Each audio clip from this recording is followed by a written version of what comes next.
Good morning, ladies and gentlemen. This is a bit more of a contentious topic. We're talking about, of course, the most important political discussion: abortion. Nah, it's one of the top 10 issues, pretty much globally. I'm gonna keep OBS in mind here because it's prone to shutting out for some reason. So we're gonna compare it state by state, of course. First, we're gonna do a few terms. Then we're gonna go through legality. We're gonna compare it between American states, southern, northwest, that kind of stuff. And we're going to compare it to Europe because, of course, we're only talking about the relevant places. Shouldn't say that, but it is true. And then finally, I'm going to discuss some numbers. You can log off afterwards if you're not interested in the numbers themselves. But there are some important statistical ties we can make. So, term. Um, Abortion. Well, some people have different terminology. I just want to make sure this is what I'm using. And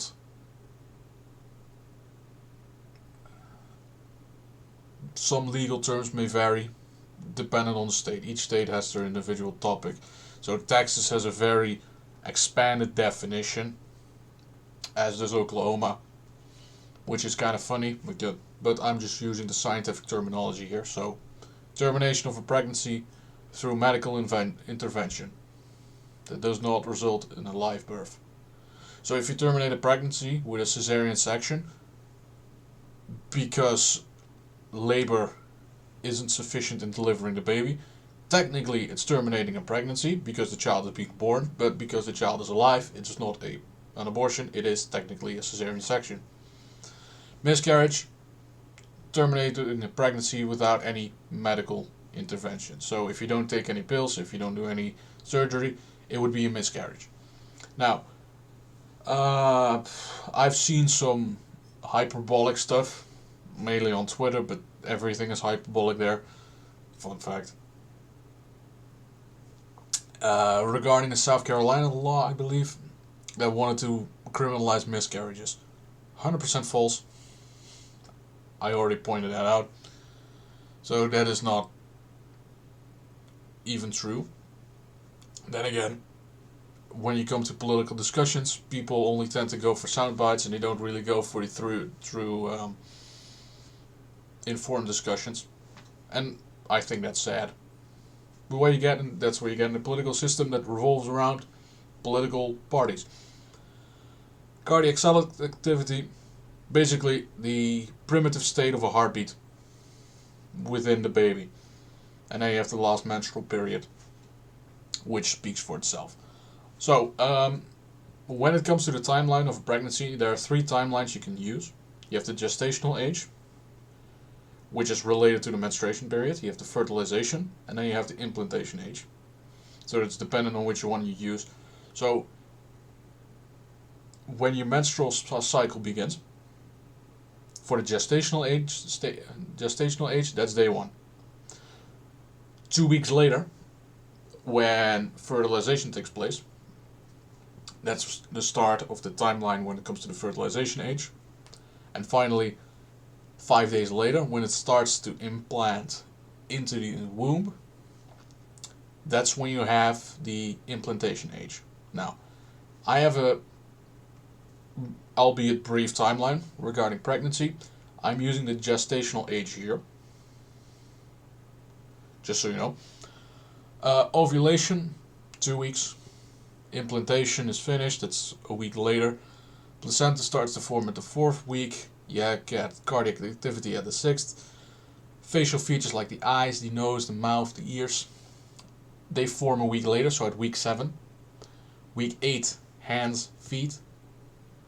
10, critical development, so basically your heart is there, your lungs are there, your intestines, your brain, they're all there in a primitive form, but you need further development. 11th week, that's when your nervous system is completely finished. Well, again, the primitive form, so movement can take place, like your baby starts to kick. It isn't strong enough for the mother to feel at the moment, but that will be a few months later. where you can actually feel the baby kicking. And at week 13, that's where the first trimester ends. So, second trimester, this is where rapid development occurs. And it's around 13 weeks, maybe 14, depending on the individual mother. Because pregnancy is a very individualistic medical and biological process.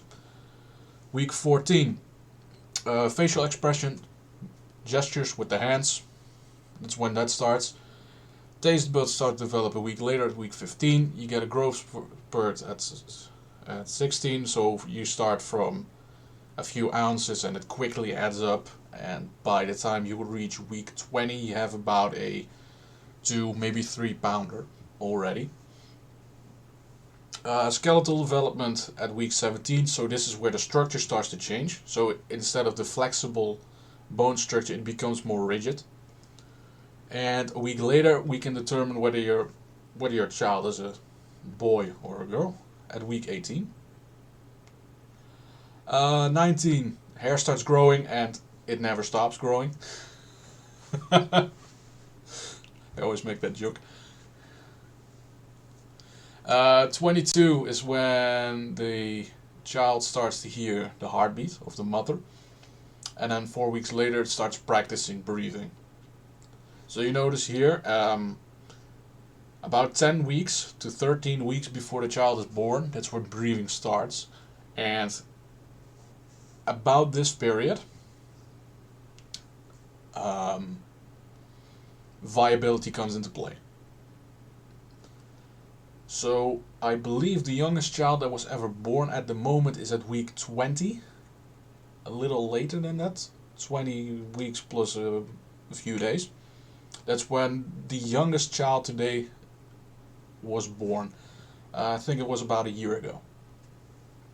Keep that in mind. So now we're talking already in viability. So once you reach the latter half of the second trimester, you reach viability.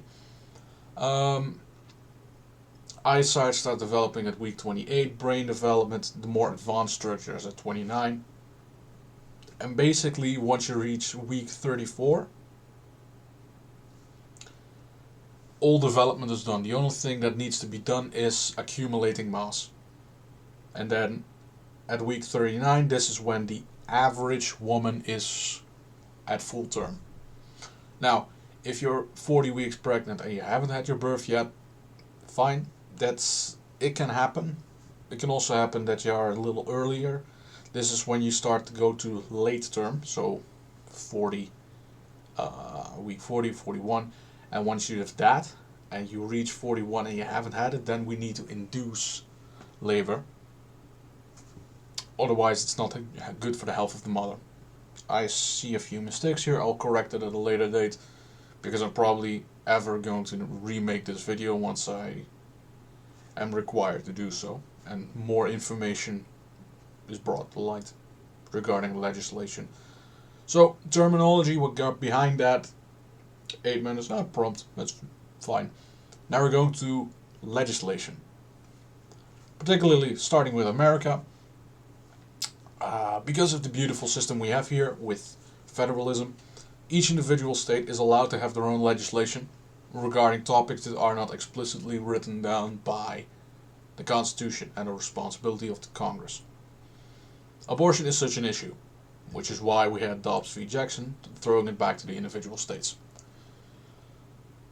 There are 19 states in which abortion is illegal, with the exception of particular topics like pregnancy through a criminal act, or whether it is in the danger of the mother. Those exceptions exist. Just check beforehand before you start doing this. Some of them are marked yellow, and that means that they are currently injuncted in court. Simply means there's a court proceeding going on whether the law is allowed to stand or not. So for an example, we see Wyoming, and I believe the court has actually already finished with the injunction and he ruled it constitutional. So basically Wyoming is not marked as yellow anymore. So basically, it's illegal for an abortion in Wyoming, with the exception of life endangerment of the maternal figure. So we have Alabama, American Samoa, Arizona, Arkansas, Idaho, Indiana, Kentucky, Louisiana, Mississippi, Missouri, North Dakota, the Mariana Islands, Oklahoma, South Dakota, Tennessee, Texas, Utah, West Virginia, and Wyoming. North Dakota is injuncted and indicates that the injunction is allowed to stand, and the abortion law is ruled unconstitutional. I believe that there's no particular clear scenario of what happens next, because North Dakota has no legislation regarding this. So it would, I presume, end up in the category next to Alaska with the principle of legality. Wisconsin, it is illegal to have it, but it's not prosecuted, and on the other side there's no providers. So, legal gray area. Then we have a heartbeat bill in 4 states: Georgia, Iowa, Ohio, and South Carolina. 3 out of 4 are injuncted, and I believe they will rule in favor of the legislation. 2 states, Arizona and Florida, they have it at the 15-week mark. So you can scroll back and see what that entails for the pregnancy itself. Montana and Utah have it at 18 weeks, which is here in this particular case. If this new law is allowed to stand, is this where the position is going to be placed at. If not, it's going to scroll down towards viability. North Carolina has it at 20 weeks. Indiana, Iowa, Kansas, Nebraska, Ohio, and South Carolina have it currently at 22 weeks. But in the case of the injunction allowed to stand, 4 states will be moved up. So you only have Nebraska and Kansas staying here in this particular region. Legal before viability: California, Connecticut, Delaware, Hawaii, Illinois, Maine, Maryland, Michigan, Minnesota, currently Montana, Rhode Island, Washington, and currently Wyoming, but I think I can remove this one. I'll correct it later. And then 24 weeks would be Nevada, New Hampshire, New York, Pennsylvania, and the Virgin Islands. Throughout the second trimester, it's Massachusetts and Virginia, and legal up to the moment of birth is Alaska, Colorado, DC, New Jersey, New Mexico, Oregon, Puerto Rico, and Vermont. And lastly, Guam falls in the same categories up to birth, but they have no providers. In which case this situation is clear, so it doesn't fall in the upper category. So we can see a clear split between the nations. So we have the red states simply saying no way Jose, ain't happening here. Democrat states simply say no restrictions whatsoever. Or in the case of California, it is up to viability. In which case they would then simply say, if the child is viable and you want to get rid of it, fine, we'll induce labor and then put the child up for adoption. That would be a humane way of ending a pregnancy. So, how does this compare to Europe? Europe defines it in a rigid weak category, just like most states. Viability is more of a flexible term. Same thing goes with up to the moment of birth, because each individual mother is a little different than the other ones.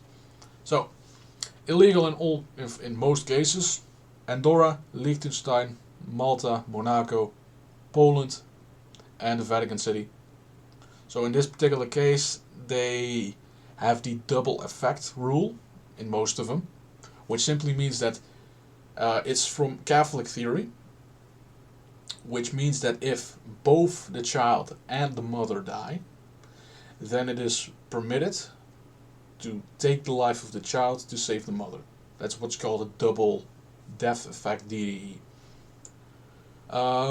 In the case of Poland, they also have the exception of, in the case of criminal act,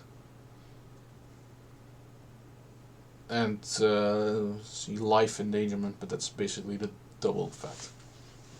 At 10 weeks, it is Bosnia and Herzegovina, Croatia, Montenegro, Portugal, Serbia, Slovenia, and Turkey. So basically, the former states of the Yugoslavian Confederation.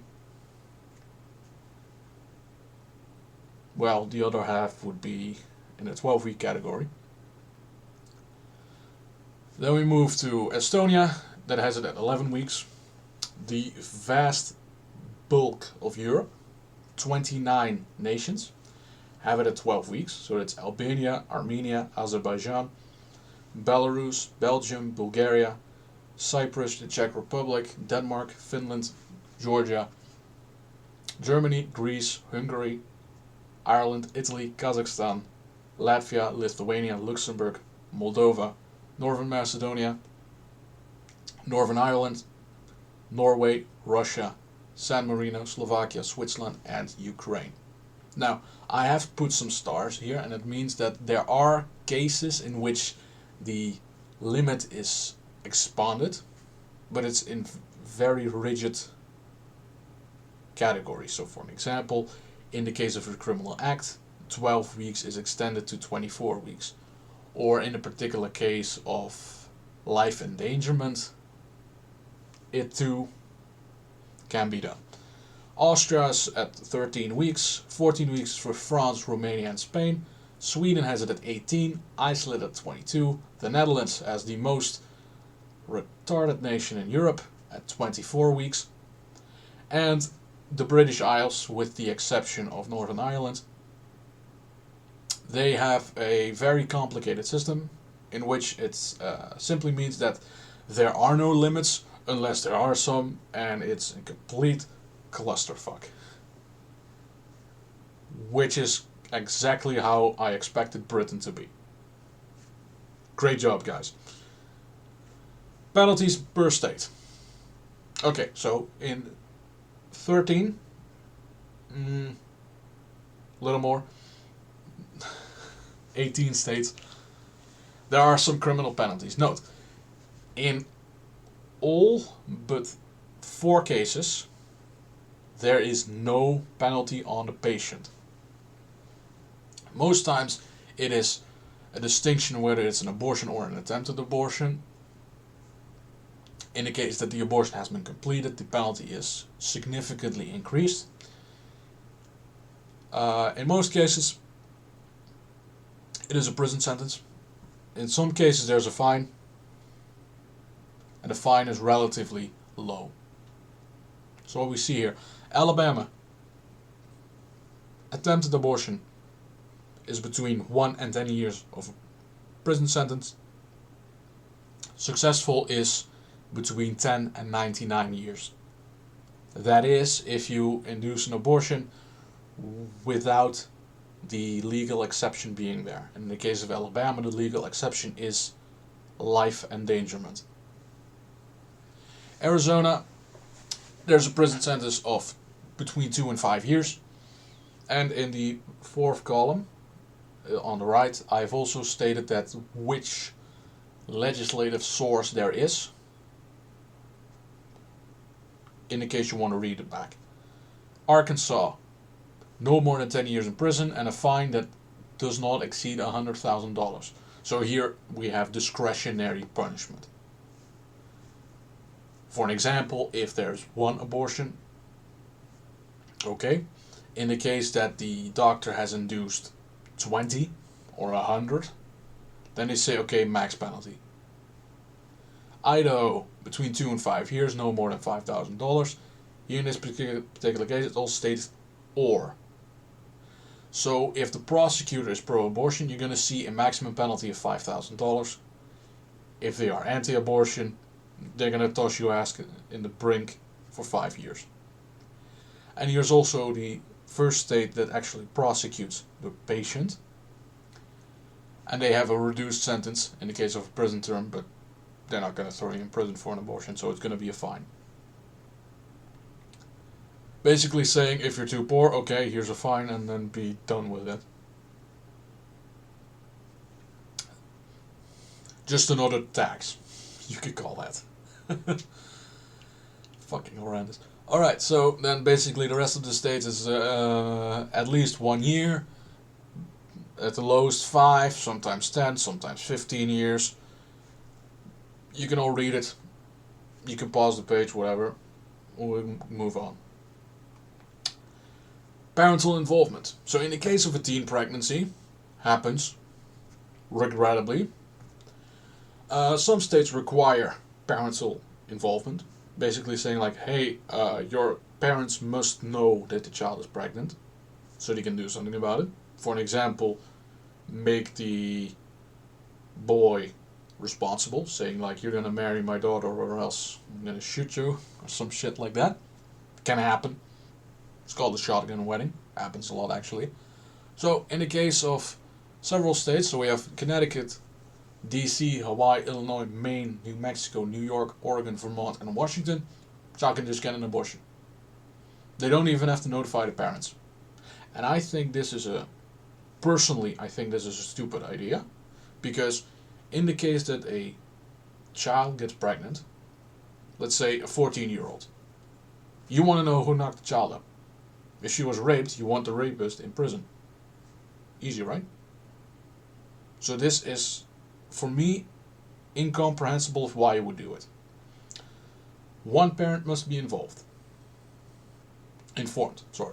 Delaware, Georgia, Iowa, Maryland, New Hampshire, South Dakota, and West Virginia. A little better, but here's the simple case that if one of the parents is abusing the child, let's say the father is abusing the daughter, you want the mother to know about the abuse. So this is not helping. In the case of Delaware, it is underneath the age of 16. Above that, no parental involvement required. Colorado and Minnesota require both parents to be informed. And then the bulk of the states require at least one parent to consent. Which is weird, because if you inform them and they respond with, say, yeah, go ahead, then you already have the notification. So when we come later down the line,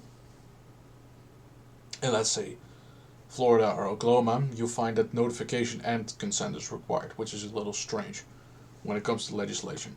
So here we have Alabama, Arizona, Arkansas, Idaho, Indiana, Kentucky, Louisiana, Massachusetts, Michigan, Missouri, Nebraska, North Carolina, Ohio, Pennsylvania, Rhode Island, South Carolina, Tennessee, and Wisconsin require one parent to consent. In the case of Kansas, Mississippi, and North Dakota, it requires 2.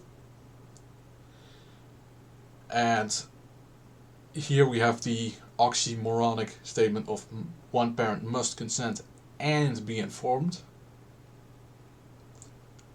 which, if you consent, you're also informed, so that's a bit stupid. Florida, Oklahoma, Texas, Utah, Virginia, and Wyoming. And finally, we have currently a few laws that are being enjoined. Alaska, New Jersey, and Nevada, parental notification is enjoined. California and Montana, parental consent is enjoined. So what does this mean? Well, in Alaska, they want to make sure that the parents know about it before an abortion is occurring. And the Alaska Democratic Party says, nah, it's not necessary. Bit weird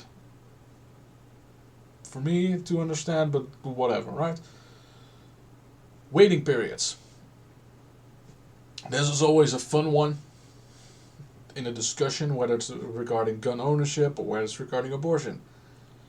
Because both sides of the coin are inherently opposed in the argument. So if someone says no mandatory waiting period for, let's say, an abortion, they support a mandatory waiting period for buying a gun. And the inverse is true for, let's say, gun advocates. So my statement on this is basically a very simple one. A right delayed is a right denied. Very easy. So the question on whether abortion is a right, for me, as a Jeffersonian, I'm saying no. Because simply put, a right is something you do on your own without any other assistance. You don't have a right to marry because you need a spouse to be married. And in the case of an involuntary marriage, that's just the shotgun wedding, which is illegal. Same thing goes for forcing a priest to marry someone that he does not want to marry. For an example, a gay couple. Therefore, marriage is not a right, it is a privilege, at least in the eyes of God. If you want a civil contract, let's say civil union, that's fine. That's the state interacting with people. But in this particular case, you can read through it.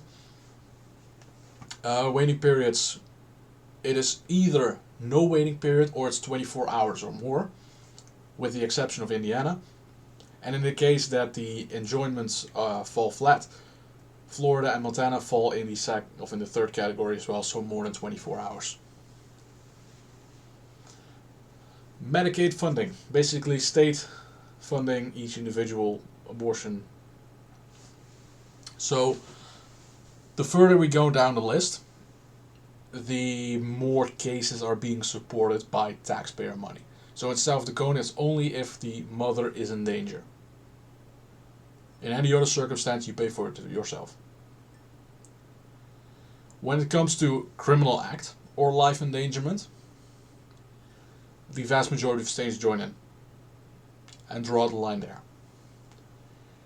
When it comes to health or life endangerment, Indiana and Wisconsin draw it there, so basically saying health endangerment, which is an not necessarily oxymoron, it's more of a very flexible term. For an example, in Britain, they say, okay, if in the case of health endangerment, you're allowed to have an abortion. But they define, I feel a little bit under the weather, as a health danger, which is weird. Then you have severe fatal abnormality, which is where Iowa, Mississippi, and Virginia go in. And some states require it under court order. So basically you have to go to court to get your money back. And in Hawaii, Maryland, New York, and Washington, it is 100% covered under all circumstances. So, we want to go and see why abortions occur. Well, we have the primary reasons for this. This is a bit of an oldie one, 1998, 2005. It's pretty old school. So we can see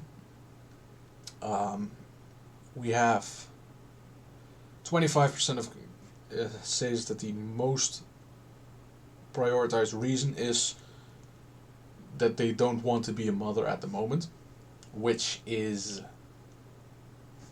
a lifestyle decision. It's not medically necessary at that particular point.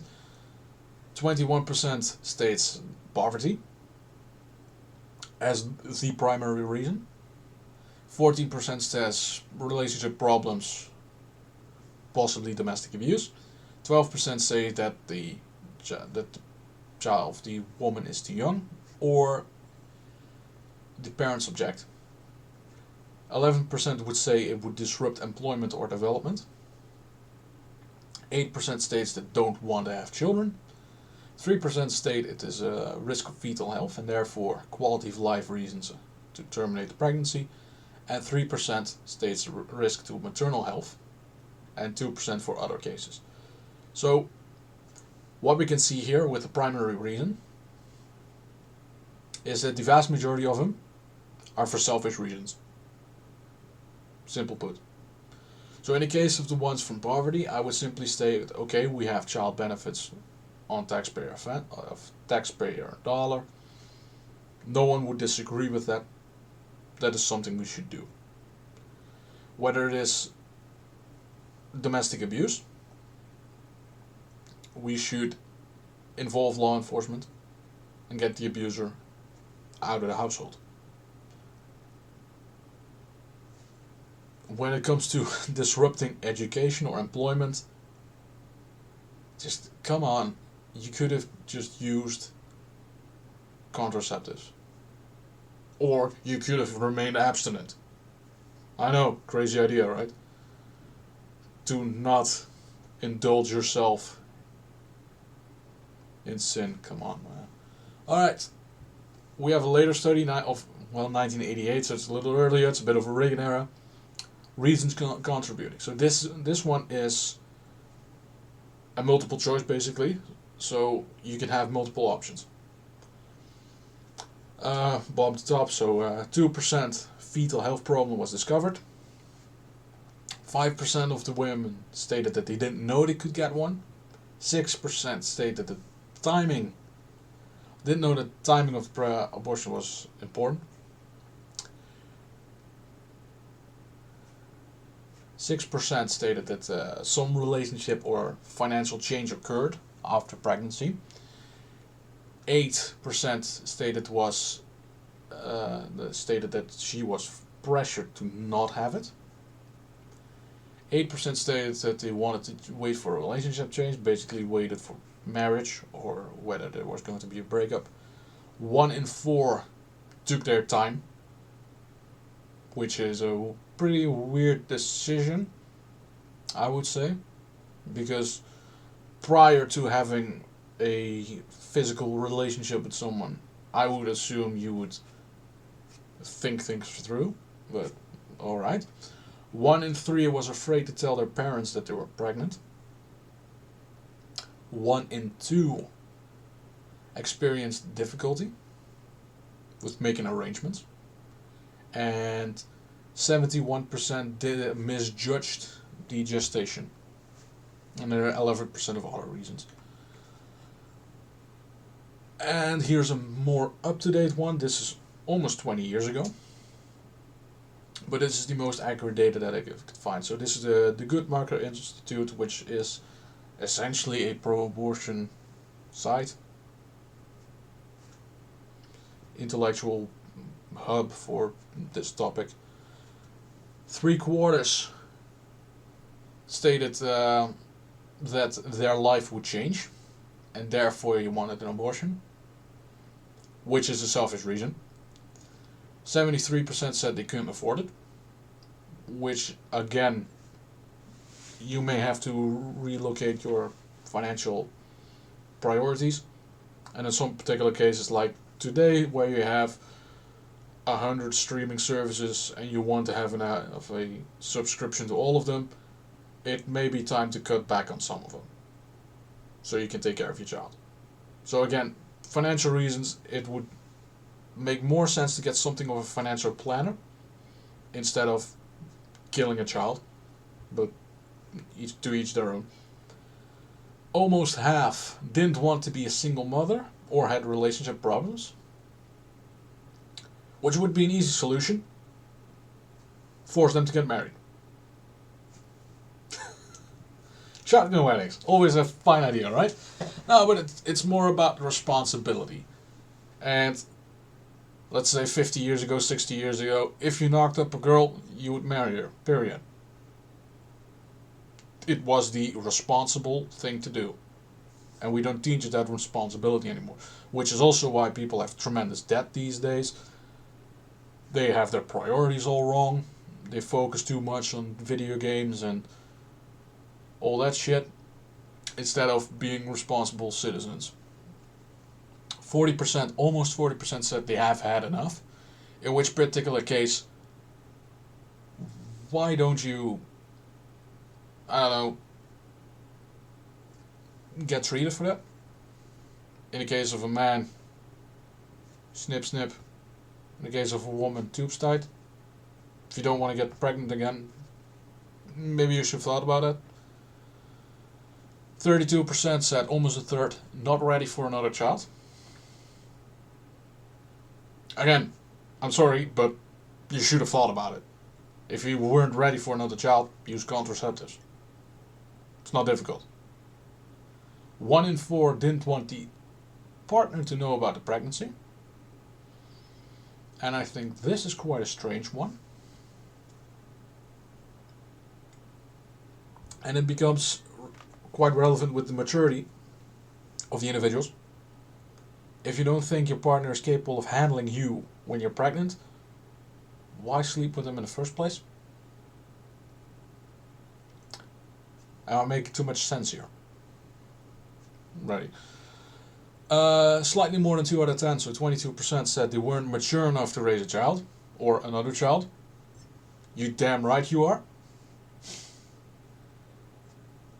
You should get treated for that. If you don't think you're mature enough to have a child, I don't think you're mature enough to have sex in the first place. This is what I believe. 14% said the partner wanted the abortion.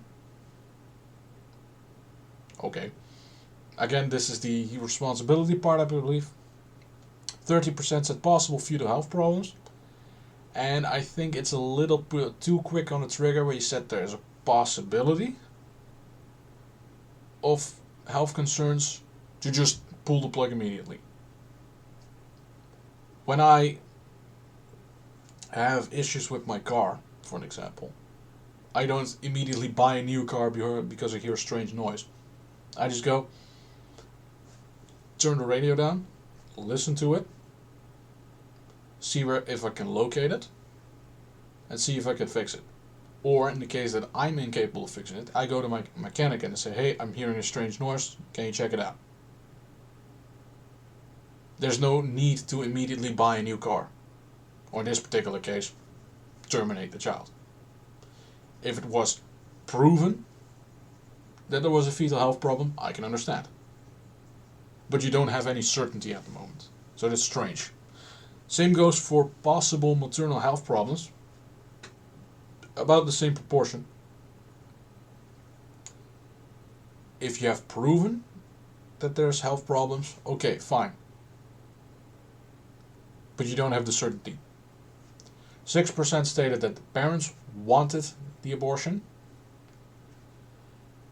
which makes me think that this is the proportion of teen pregnancies, and we'll check it out later. And then you have 1% and less than 0.5% in the result of particular criminal acts, which I don't think anyone would disagree with in this particular case, that an abortion would be induced. So let's go for some statistics, the meat and bones, the thing that I like. All data that I'm presenting you from here on down is from the CDC. So don't come at me with, bro, you're using a biased source. It's the CDC, for fuck's sake. Which is basically a Democrat Party data bank at this point. So, number of abortions has been on the decline since 2010. From slightly under 750,000 to now about 620,000. The abortion rate has been decreasing from about 14 to 11 per 1,000 pregnancies. And the ratio, which means the amount of abortions per live births, is about 20% today. So 1 in 5 children will not see the light of day, which I believe is a very horrific number. So, by age group, we can see that the amount of abortions relating to teen pregnancy, or so in this particular case it's prior to reaching high school, it would be about 0.2% of the cases in 2020, about a 50% decline from 2011, so that's on a good trajectory.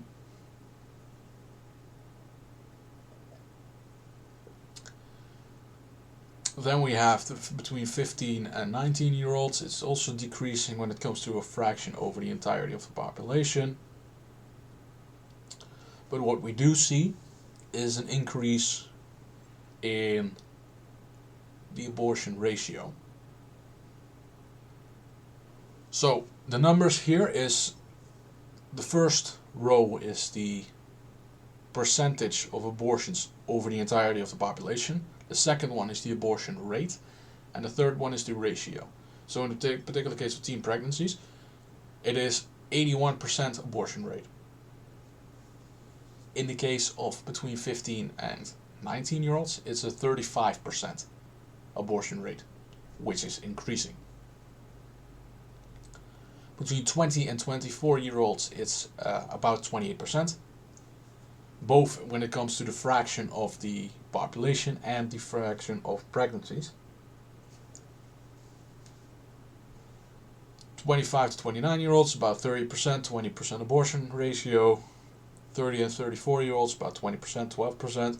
So we can see that in all cases the ratio has been decreasing, with the exception of between 15 and 19-year-olds. The abortion rate has been decreasing, and the fraction, well, the distribution of it, it's not really relevant, the top one, because if one particular population group decreases somewhere else, the fraction has to go up. So that is not really relevant. In all cases, California, Maryland, New Hampshire and the District of Columbia will not report their data to the CDC. I wonder why. When it comes to gestation, we find that of all abortions, the overwhelming number, so at least 90% of them, occur in the first 13 weeks, so before the first trimester ends.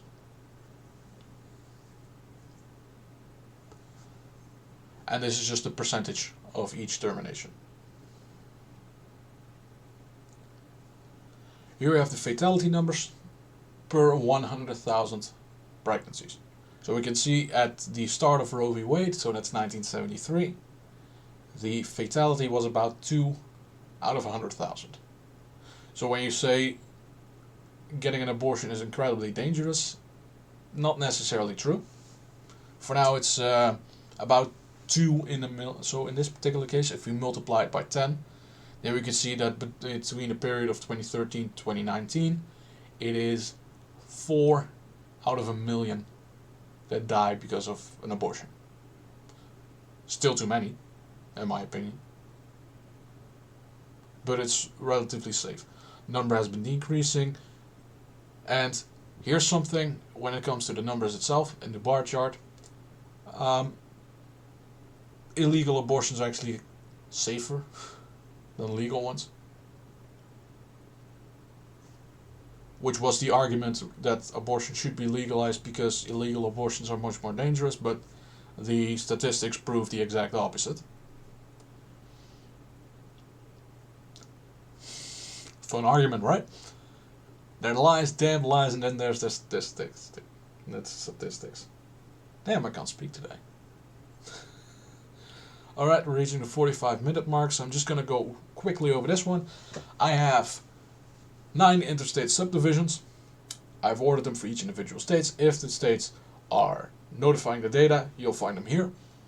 I'm going through 8 tables that I find important. So in this particular case, we have the rate, ratio, and the absolute number of each individual state. And we have the abortions by age group.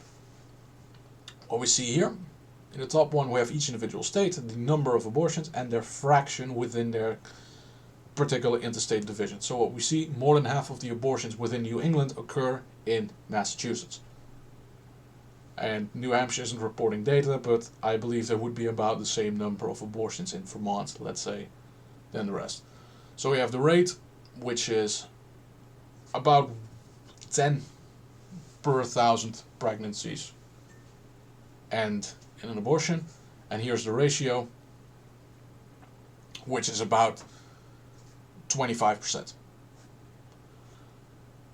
There's also notification of out of state, in which particular case, because the most lax abortion restriction is in Vermont, there's a possibility of people traveling to Vermont to get an abortion.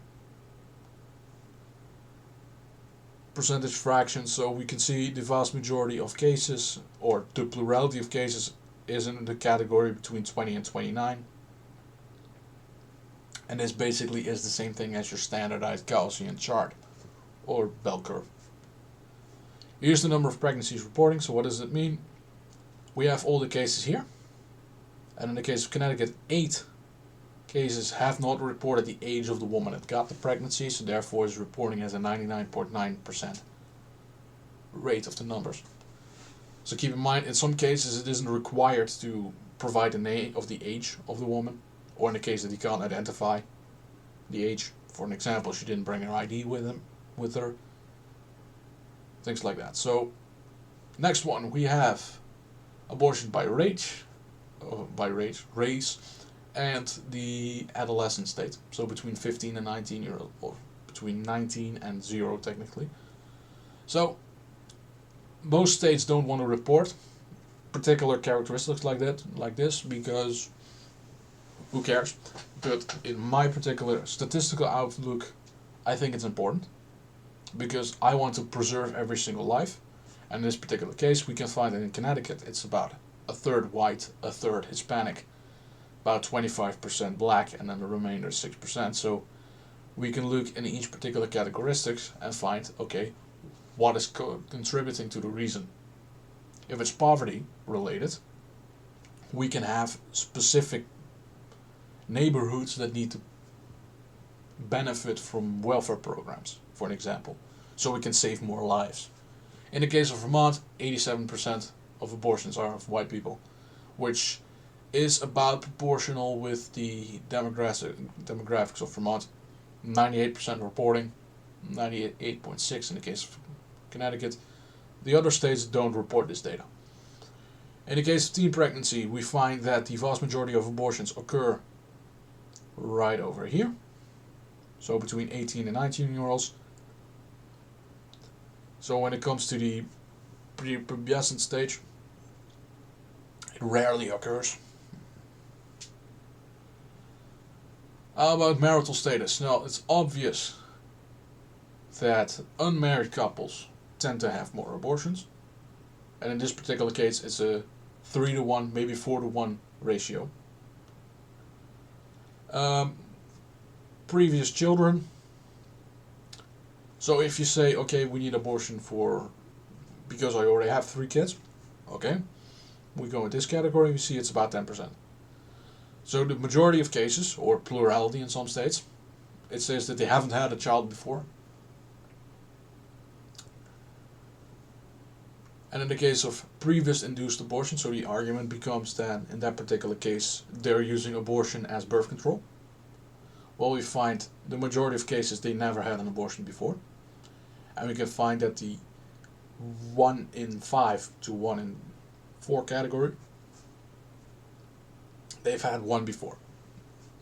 So at this stage, if we say 2 and more abortions, you're starting to look at people who use abortion as birth control mechanism. And I believe they should be punished for it. You don't want to be pregnant, that's fine. Use anti-conception, use abstinence, things like that. If you use murder as your way of not being a mother, then I would just simply say, why don't you ask to get your tubes tied, or why don't we just use the court to enforce that? Strange mechanism, I know, but in some particular cases, let's say with the coronavirus pandemic, the court was permitted to sentence you to be vaccinated, taking your bodily autonomy away. So if the court can say it's no longer your body, and we can also see that with the 13th Amendment for particular cases, the state can enslave you. Slavery is technically still legal. So bodily autonomy can be taken away by a court.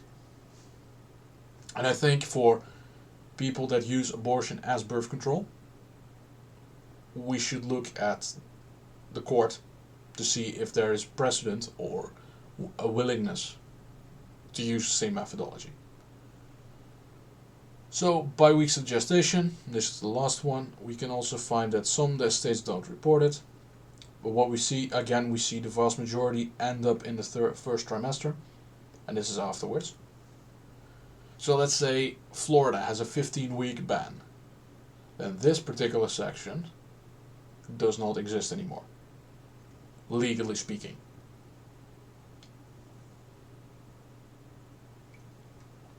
Let's move to the Mid-Atlantic. So, Jersey, New York, Pennsylvania. New York has a little bit of a different jurisdiction. They report New York State and New York City separately. So you need to take that into account. So New York is the most popular state between these three, and they account for about 50% of the abortions. New York City, on its own, is 32% of the abortions. So we can see in New York City it's about almost 40% of pregnancies end in an abortion. And we can also see in the absolute number it's about 120,000 in comparison to, let's see here, 30,000 in New England. So it's a factor 3, almost a factor 4. Same thing occurs here. Plurality exists within the 20 to 29 category. New York doesn't report by race, they do report by age group. And again, we can find that the majority of, in the case of the adolescents, it takes place in this section. It's about 2. Pennsylvania's 4% prepubescent, which is shocking to me. Marital status, 4-to-1 ratio. Previous childbirths, again, plurality falls within here, so it's people that don't want to have kids or they think one is enough, which is a bit strange in my opinion, but okay. Previous induced abortions, 5. Pennsylvania, New Jersey, it's 0. In New York, it becomes much more spread out, and we can see over here, we find that this is higher than, that 3 or more is greater than 2. And this is the example of what I stated about using abortion as birth control measure. It's clear that New York, there's something in the water that makes the rats giant and the people absolutely fucking insane. You can quote me on that. That's a fun quote. Gestational abortion age group, yeah, we have that one. We have, I think this is a copy paste. This is gestational period. So again, majority occurs just before the heartbeat and just afterwards. East, North, Central. So we have the eastern side of the Rust Belt: Illinois, Indiana, Michigan, Ohio, Wisconsin. Majority take place, or the plurality, in Illinois and then Michigan. And we can also see here a bit of a dividing line. So the more conservative leading states, Indiana, Wisconsin, Ohio, they're at 10% up to 16% abortion rate. And then we have Michigan and Illinois, who are significantly higher. It's a cultural thing. And we can also see it in the abortion rate. So Ohio is technically transitioning from a swing state to a Republican state. So we can see the culture starting to change a bit there. By age group, plurality takes place. So we can already see lines drawn here. And conclusions can be drawn. According to race, we can see here the majority of abortions take place in black neighborhoods. So here we're starting to think about, okay, maybe we need targeted solutions to get the number down. Or in the case if you're a white supremacist, don't do anything because there are less black people. The David Duke tactic, I suppose.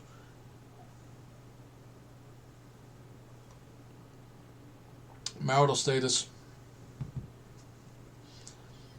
Again, 4-to-1, maybe 5-to-1 ratio by prior live births. So mostly 0 in the case you don't want one, or if you say 1 is enough. Then we have previous abortions. Again, majority of them when they have to have done. And we see the number as they should decline over time. We have gestational period. The western side of the Rust Belt: Iowa, Kansas, Minnesota, Missouri, Nebraska, and the Dakotas. We can decide that, or find that 40% take place in Minnesota, about 30 take place in Kansas, about 15% in Iowa, and 9% in Nebraska. We can also find the ratio. In the case of Missouri, I believe it's severe underreporting. And you can find it in the data later on as well. Age, plurality occurs in the same region again. By race, majority of them are white. They're being aborted. A lot of black people. A bit of Hispanic, but not that much. So we can already see in the case of Missouri, 92% reporting. In the case of Minnesota, 90% reporting. Furthermore, marital status. So in this particular case, you find an outlier, which would indicate an underreporting or an inaccurate data source. Same thing here with previous induced live births. Here we have with previous abortions. Majority take place in this section, which we expected. We have this, same story. In the case of Missouri, we find a definite clear-cut example of why there's underreporting in this particular case. Because the last one is outside of the legal gestational period. But in the case, these are numbers, I believe, from 2020, so that's pre-Dobbs decision. So over the years, it's filtered out to more of an accurate number. South Atlantic region, Delaware, Florida, Georgia, the Carolinas, and the Virginias. 45% occur in Florida, and I believe this is the third largest, maybe the fourth largest abortion state in the Union.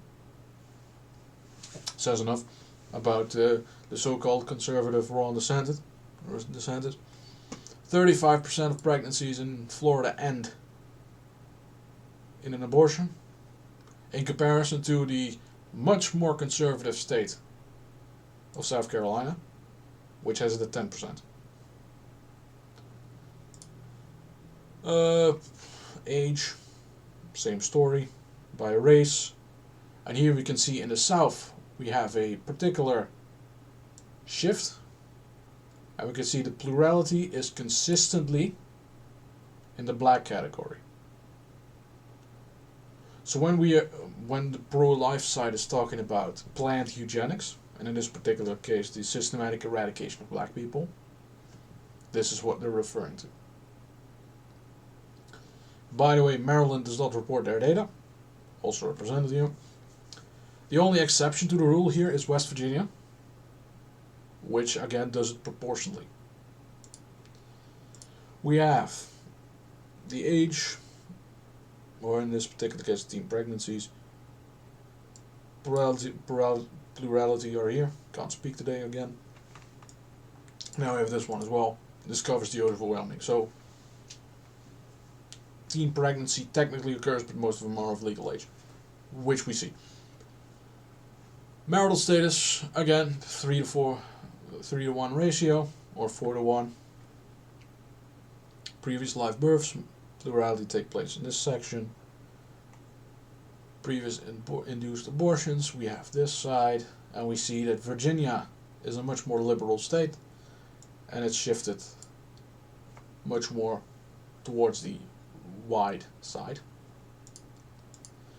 Here we have the gestational period, and again we can see that in the case of Florida it is prior to a heartbeat in most cases, and in the case of Georgia it moves a little more towards this direction. So if anyone is pro-life and you want to have an actual impact, you would need to look at a heartbeat bill, because if you do anything further than that, you're not going to prevent at least half of them, which is the intended goal. Otherwise you wouldn't be pushing for an abortion ban in the first place. East, South, Central, so this is basically the bridge between the Rust Belt and the South. So we have Alabama, Kentucky, Mississippi, and Tennessee. All of them occur in Tennessee, about 45% of them. But Tennessee has a very lax policy when it comes to reporting additional data points. So they just don't do the number, they don't do anything else. We see the ratio is a lot lower than in other states. And again, the plurality takes place between 20 and 29. So we have correlation over the states. And everywhere it seems to be having the exact same trends. In the case of Kentucky, the majority is white. In all other cases, it's majority black. And if Tennessee were to report on that, I would bet $100 that this one is also the highest fraction. Regarding the age here, majority of them, about 2/3, are above the federal age of consent, and I believe in some of these states it's actually about here where the age of consent is. Again, each state has an individual age. Texas has 17, for an example. California has 18. Marital status, again, in this particular case, an 8-to-1 ratio, sometimes 9-to-1. Plurality falls here. Previous live births, again, previous induced abortions, so here, never had before. Gestational periods, same story. West, South, Central, so we have Arkansas, Louisiana, Oklahoma, and Texas. About 80% of abortions in this particular sub-region occur in Texas, 55,000 abortions, which is about 20,000 lower than Florida, but Texas has about, 5 million more people. 15% of pregnancies end in abortion, mostly in Houston and Austin, I believe. Maybe you can add Dallas-Fort Worth to that. Let's see. Furthermore, yeah, it's the same number. It's the same repeating conclusion. Majority black in Arkansas, plurality Hispanic and black in Texas. Teen pregnancy, majority of cases at over 18. In the case of Texas, for an example, it's 17 for the age of consent, and we'll find that approximately 85% of abortions take place in that particular region. By marital status, we can see that again. We have clear patterns. Let that be 100% clear. Mountain region, Arizona, Colorado, Idaho, Montana, Nevada, New Mexico, Utah, and Wyoming. Most of them take place in Arizona, then Colorado, Nevada, and then New Mexico. In relation to population.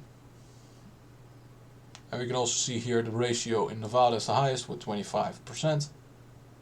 16% in Colorado, but that's on the rise, so I expect if we have new data, let's say 2023 data or 2025 data, whenever the CDC does their update, we're going to find that this one actually goes more towards the 22%, maybe 25%.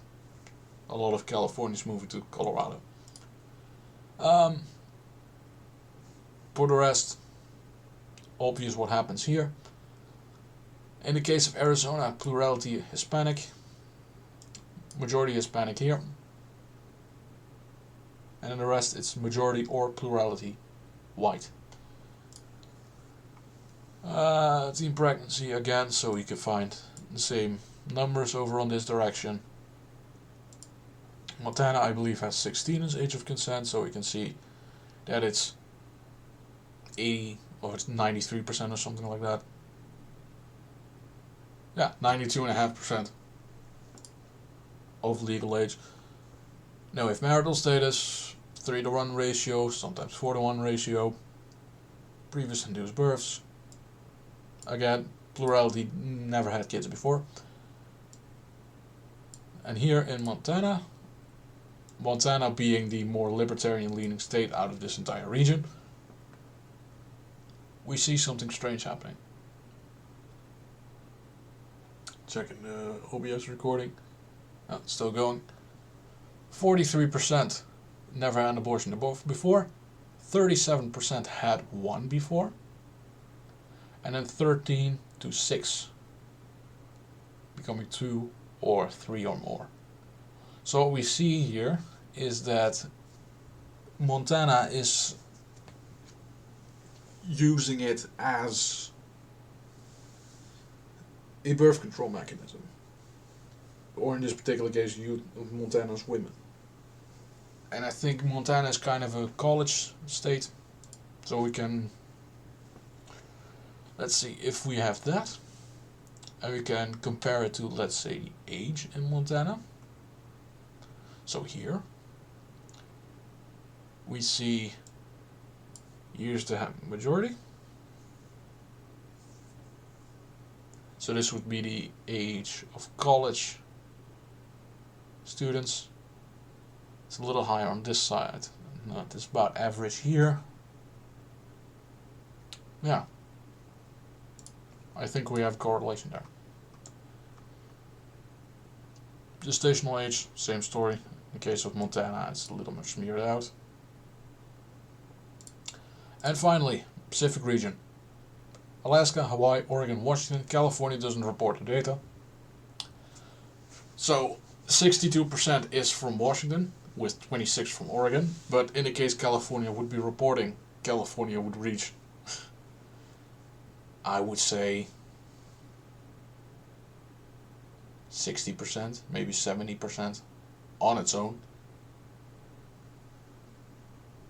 Because I believe California definitely has more abortions than, let's say, Florida and Texas. I do believe that. I think California is about 150,000. I think that's about right. So we see about approximately 20%. Correlation here occurs at the same of the trend continues. Majority white. In the case of Oregon, in the case of Alaska, it's more mixed, but then again, they have a lot of Asian population, or formerly Asian population, as the people that crossed the Bering Land Strait thousands of years ago. Teen pregnancy, case of Alaska, doesn't really exist. Again, it's almost 50% here. Marital status, 3-to-1 ratio.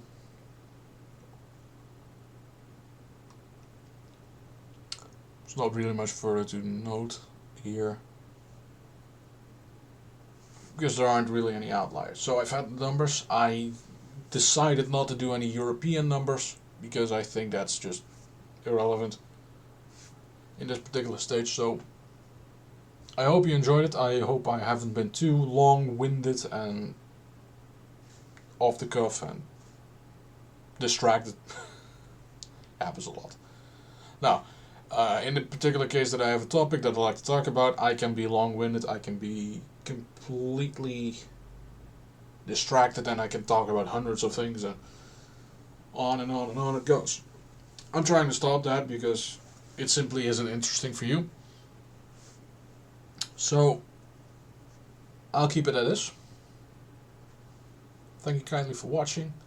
Leave your thoughts below. You want to have a conversation regarding this, we can do that.